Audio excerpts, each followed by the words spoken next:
gonna get our pizza sauce going now. So we're gonna get our heat on medium heat. We've got our pan going here. We're going to get our Mutti puree, the Passata here. This is the tomato puree. Now, I like I said, any Italian brand is gonna do here, but this seems to be my favorite. It's pretty easy to find. So we're gonna pour our whole jar in here. If we have extra, you can save it for another pizza day coming up in the next week, or for pretty much anything. You could make some chicken parmesan with it, whatever you can use sauce for. So get it all out of there. And then we're going to add a little bit of salt. I'm using kosher salt, but you could use sea salt here. Let's do about 2 teaspoons here, because there's already some salt in the actual tomato, and there's also basil in there too. So we're gonna take some pepper, some black pepper, maybe about a teaspoon and a half. And then this is an optional step to put some crushed red pepper flake in here. I like it, my family likes a little spice, so we're gonna do that. Let's do about a teaspoon of that. And then we're gonna take some fresh basil. Once again, there's basil in this already. You can actually see it, but I'm gonna throw like 3 fresh basil leaves in there. And then we're gonna add a little bit of extra virgin olive oil, maybe a tablespoon.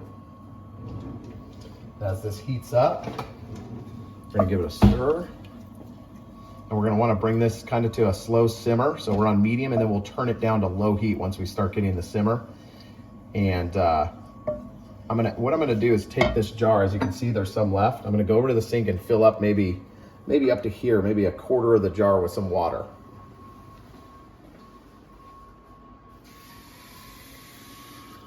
Okay, so we've got just a little bit of water. It's up to about this line here.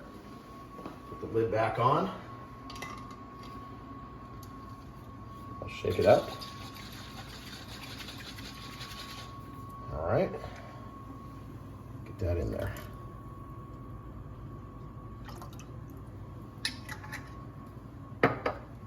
Stir it up again, and once we get it to like a nice simmer, I'll show you that. It's probably going to take I don't know, it's not too crazy, as far as the amount goes. So it's probably gonna take about 5 minutes to get it up to a little slow simmer, and then I'll be right back with you. This is simmering now, so we're gonna turn our heat to as low as it goes. Give it a little stir, and then occasionally stir this. You don't want it to just sit. So occasionally stir it. It smells amazing. As you can see, that evaporation that's happening, that's that water coming out, and that's why we add that water, not only to get everything out of the jar, but as it cooks and evaporates, if you don't put the water, it's going to get too thick, in my opinion. So this will get back to kind of the normal thickness here as it sits here and cooks, because we've got another probably 20 minutes until we start building the actual pizza. So let's keep simmering this, and we'll be right back with you. I'm going to take our sauce here. As you can see, here's our consistency. It thickened up quite a bit, as we simmered it.